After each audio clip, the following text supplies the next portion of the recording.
Lindsay Grace, who is an associate professor at the American University, heading their purpose-driven play studio, who is giving a talk about 15 OMG moments. Great, thank you. So I'm going to talk very quickly. I have a lot of slides to go through, so I'm just going to start right now. So my name is Lindsay Grace, and I have this sort of idea. What is social impact looks more like this than it does today? And what if we try to design with a heavier hand? So my sort of answer for that is critical design.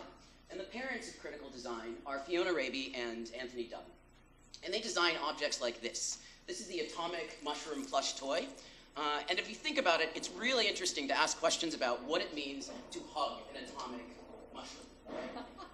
And so a lot of what they do in this book, Design Noir, is they talk about how design can reflect a bunch of values and how it's a sort of commentary on society. And a lot of what they do is a sharp juxtaposition. We see the same in sort of activist activities like the Survivaball, the Halliburton Survivaball from Yes Men, a sort of pseudo-design around the ability to wrap yourself in a ball when the apocalypse comes.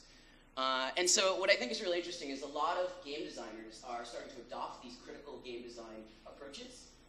And so what I'm sort of offering is this idea of oh my god moments in games. I've also just described this before as discomfort design in previous writing. And so the idea behind discomfort design is that we're creating an uncomfortable moment that forces us to reflect on our own assumptions. Sort of critical reflection through uncomfortable play. So discomfort design is sort of oh my god moments in game design. So we'll do a quick countdown. And before we do the countdown, we should do honorable mentions. So I'd love to talk about Train, but I'm trying to stay around digital play. So Brenda Brathwaite's Train won't be mentioned. And then because it is very uncouth and uncool to mention your own work as part of the top 15 list, I won't mention it, but I will do an honorable mention so you understand where I'm coming from. So I'm the designer, developer, et cetera, but behind all these sort of critical gameplay games. So this game was recognized last year at Games for Change. It's basically a stop and smell the flowers game. So as you move through the space, the world disappears, but the longer you wait, the more the world reveals itself.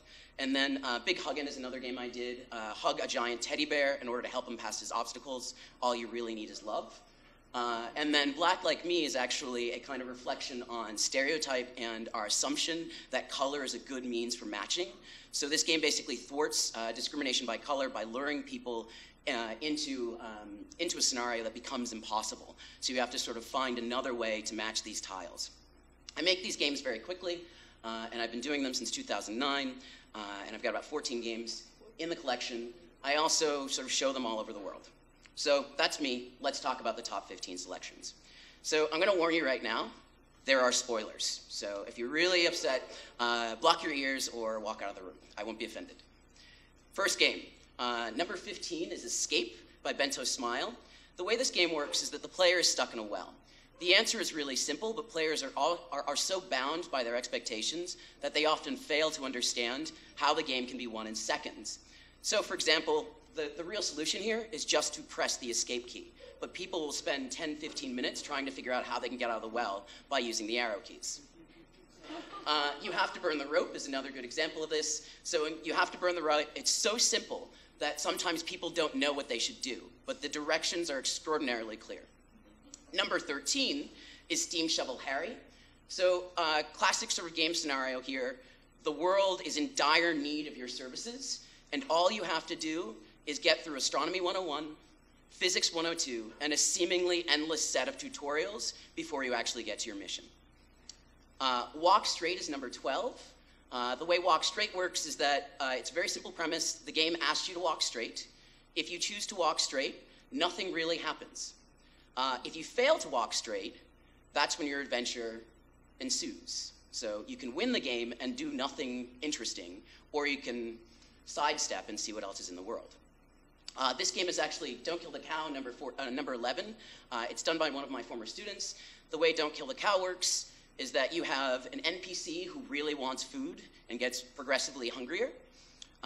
You can always hit space to kill the cow, but player doesn't really want to kill the cow because they know that's the goal of the game, to not kill the cow.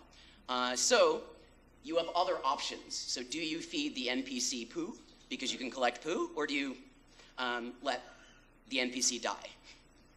Very goofy game.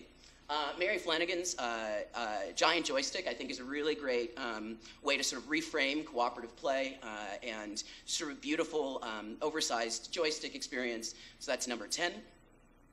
Number 9 is Free Will the Game. The way this works is that it allows the players to control the game on their first try, and then binds us to our previous decisions for every subsequent play. So it's really a game entitled Free Will that really is about the lack of free will. You Only Live Once is number 8. This is an interesting one. So essentially what happens is it's a standard platformer. You hop around the world, and then when you die, we have no chance to revive. So instead, the story continues without us, and that's sort of the novelty of the game. So we learn about our cause of death. There are vigils, there's newscasts. Our girlfriend, who we're supposed to be saving, is talking about, oh my God, he died, I don't know what to do. And that's the game. You can tell they're going to get better. Okay, so number 7 is Can Your Pet? So this is a standard experience where you get to hatch your own little chickie, and then you can customize them, you bathe and feed them, and then eventually you level up, and this little icon shows up, which looks a bit like a bicycle, but in reality, what you're doing is you're chopping him into little pieces so that you can can him, right? So an interesting opportunity for vegetarian rhetoric, right? The next one is The Visit. So The Visit's a charming one. It's basically about a simple trip to your friend's house, designed as a platformer.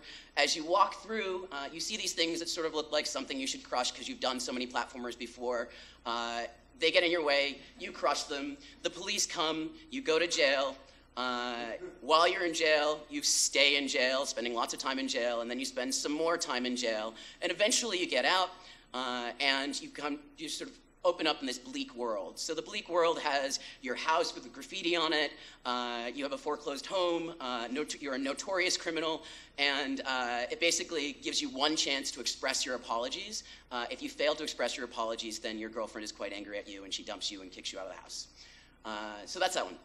Ian Bogost's Cow Clicker is another example. This Facebook game to sort of lampoon inane games. A click a day keeps the boredom away. So I think many of you have seen that before. Every Day the Same Dream is number 4. So sort of speaking of the mundane, a reminder of the trap of a mundane life. Again, really beautifully executed, Paolo Pedercini's game. And there's only a few small and precious highlights in the world. And eventually, there's only one ultimate option, which is sort of dark but interesting. One chance is a sort of appropriate complement. So number 3, the way this world works is you basically sort of dire scenario. You have one chance. Planet Earth will be annihilated, and you're sort of in the face of impending doom. You have these questions like, do I skip work? Do I spend time with my family, etc. So the idea is it's a very simple game of complex choices. As the world dies around us, what do we do? And who do we choose to spend our time with? Number 2 is I Want to Be the Guy. So what's really great about this one, and I talk about this in a lot of the literature that I write, it's sort of a game that thwarts a lot of our expectations and an early sort of interesting space to look at our assumptions. So in this game, giant apples are dangerous, as they would be in a logical world, and walking into swords doesn't collect them, it actually kills you.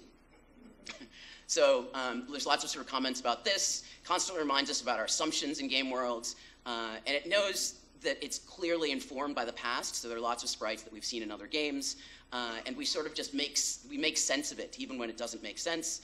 And then it's full of these moments that seem absolutely impossible, but we just sort of accept them and continue on.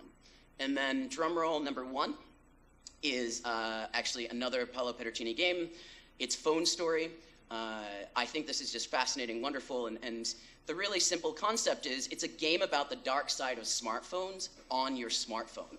So that juxtapositioning, that guilt that you have, the fact that you're playing on the device is just perfect.